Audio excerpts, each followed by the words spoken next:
ከራተት አይጠበቅብህም ነበር። በስልክ አወራህ ነበርኩ አይደለም? እንደዚህ እያለች ሌላ ሰው ስለሚጨነቅ ዘጋሁት። እዚህ ሆነ የዘጋሁት አንተ እኔ ብቻ አይደለም እያልኩ ነው። ለምን ታደርገዋለሽ እንደዛ? እኛ ማይም ነን እንዲያናስበም ወይ ላንቺ ነው። እንደዛ ከሆነ ስልኩ የኔ ነው እኮ መብትሽ ነው አይደል? የፈለግሽውን ነገር ማለት የፈለግኩትን አደርጋለሁ። ሴትዮ እኔ ላንቺ ብዬ ነው። እሺ እኔ ህይወት ላይ ምንም የሚቀንሰው አንቺ ነሽ። እሺ እኔ ነኝ። ተረጋግተህ ማናገር አንተ ፊቱ ራሱ መቆም አልነበረብኝ። ውጭልኝ እኮ ነው እመለሳለሁ እያልሽኝ እኮ ነው። በቃ እንደዚህ አይነት ነገር እኔ እስከ መቼ ነው ሁሉ ነገር ተዳለው? ሁሌ አንድ ቀን እንኳን ለማስተካከል አትሞክርም? መወሰን የፈጠነ እንዴ ባልታመም እኮ ላትመጣ ነው። በሚሄድበት ሄዳለሁ አሁንም ቢሆን ማለት ነው። እሷ ወይኔ በላቸው አለ። እነኚህ ልጆች እኮ በሳቅ ነገደሉኝ። የምር ደጋግሜ እያየዋቸው ነው በእውነት። በነገራችን ላይ ቅመሟ ማለት ነው ሰዎችን ለማሳመን የምትጥረውን ጥረት በእውነት ሳላደንቃት አላልፍም። በጣም ጎበዝ ተዋናይ ናት ማለት ነው። እና ተውኗለች። የመጣችበትን ወይ ፕራንኩ ባላሰበችበት መንገድ ስለሄደባት ነው ይህንን መንገድ እንድትጠቀም ያደረጋት ማለት ነው። እና እሱ አሁን ስልኩ ያንተ ብቻ አይደለም የዘጋሁት፣ ለሁሉም ነው የዘጋሁት፣ ሁሉም ሰው እንዲጨነቅ ስላልፈለኩ ብላለች። እሱ ደግሞ ለምንድን ነው ከእነሱ ጋር የምትደምርኝ ነው አለው። ይሄ ነው ጭቅጭቁ ማለት ነው። ሂዱበት፣ ስሩ፣ ስራ ነው። ሰላም ጤና ይስጥልኝ ውድ የሰኒ ቤተሰቦች፣ እንዴት አደራችሁ? እንደምን አረፈዳችሁ? እግዚአብሔር ይመስገን። ሰላማችሁ በያላችሁበት ይብዛልኝ። ለቤት አዲስ የሆናችሁ ሰብስክራይብ፣ ላይክ እያደረጋችሁ ቤተሰብ ነው። የቆያችሁኝ እንኳን ደህና ቆያችሁኝ። ውድ የሰኒ ቤተሰቦች ሁሉ አማን፣ እግዚአብሔር ይመስገን እና ማለት ነው። በነገራችን ላይ በጣም ዘና ፈታ እያደረጉኝ ነው። በተለይ በትላንትናው ጭቅጭቃቸው ላይ ማለት ነው። እና ቅመሟ ለማሳመን በጣም እየጣረች ነው እሱን ማለት ነው። እሱ ደግሞ ነገራቶቹን የምትነግረው ነገር ምንም ሊያሳምናቸው አልቻለም ማለት ነው። ሂዱበት፣ ስራ ነው፣ ስሩ፣ በእውነት ይስሩበት ማለት ነው። 1 2 3 4 ሂዱበት፣ ግን አታርዝሙት ማለት ነው። እና ስልኩ አንተ ብቻ አይደለም የዘጋሁት ነው አይደለ? ሁሉን ጋር የዘጋሁባቸው እንዳይጨናነቁ ብዬ ብላለች። እሱ ደግሞ ለምንድን ነው ከሌሎቹ ጋር የምትደምርኝ ነው ጭቅጭቁ ማለት ነው። እና ይሄ ነገር ነው ያልተገባቡት።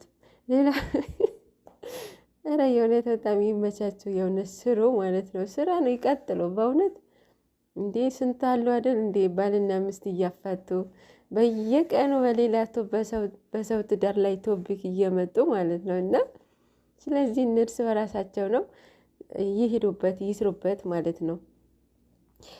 ግን ሪሊ ማለት ነው ሪሊ አሁን እውነት በሀይሚ ቦታና በብሩኬ ቦታ ሆናችሁ ማለት ነው ለራሳችሁ ሁሉም ነገር ልክ ናችሁ፣ በራሳችሁ መንገድ ልክ ናችሁ ለራሳችሁ ማለት ነው። ግን ደግሞ ለሌላ ሰንበዲ ልክ አይደለም። ለምን ለምሳሌ እኔ አሁን ጓደኛዬ ምንም ሳትነግረኝ ዝም ብሎ ጀስት ጓደኛ አለ አይደለም፣ ምንም ሳትነግረኝ ስትሄድ ስልኳ አጥፍታ ስትጠፋ እጨነቃለሁ። ምን ሆና ነው? ምን ገጥሟት ነው? ለምን ስልክ ዘጋች? ምናምን ብዬ እጨነቃለሁ። አይደለም ፍቅረኛችሁ ይቅርና ማለት ነው። አሁን በሀይሚ እግር ሆናችሁና በብሩኬ እግር ጫማ ሆናችሁ አስቡት። ሁለቱም በራሳቸው መንገድ ልክ ናቸው። ገብታችኋል? ግን ለሌላው ሰንበዲ ልክ አይደለም። ይሄ መሆን የለበትም። እነሱ ኦልሬዲ ስለ ልጃቸው እያወሩ በየቀኑ ስለ ልጃቸው የሚወልዱትን ልጅ ምን እያሰቡ እያወሩ ባልና ሚስት ናቸው። በቃ ግዴታ እኮ ተጋብታችሁ ብቻ አይደለም፣ መተሳሰብ አለ አይደል? የእነሱ መተሳሰብ በጣም ይለያል።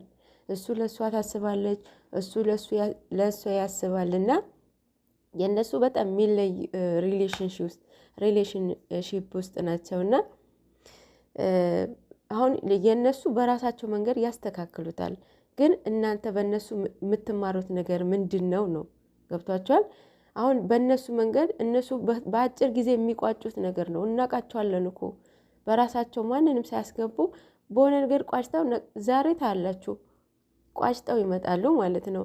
ሌላ ደግሞ ብሩኬ እኔ በሚሄድበት መንገድ ይሄዳለሁ ያለውን ነገር በሌላ ያሰባችሁታላችሁ።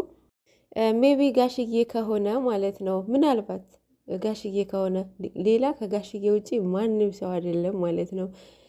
ነገራቶችን ሴትን መታ ነው እንደ የሚስተካከለው። ሴት ልታመጣ ነው ወይ ምናምን፣ ወይ የአይምሮ ጥበት ማለት ነው። ለማንኛውም ማለት ነው እና ያው እነሱ ነገራቶችን መፍታት ይችሉበታል።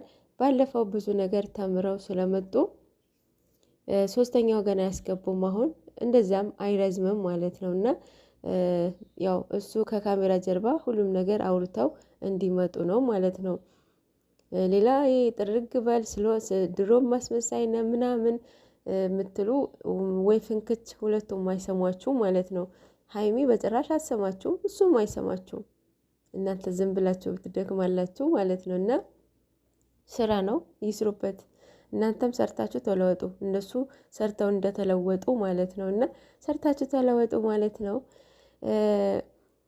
እናንተ ደግሞ ፍቅረኛችሁ እሱ ሲሳሳት እናንተ ግዴታ መንገር አለባችሁ፣ ስህተቱን መንገር አለባችሁ።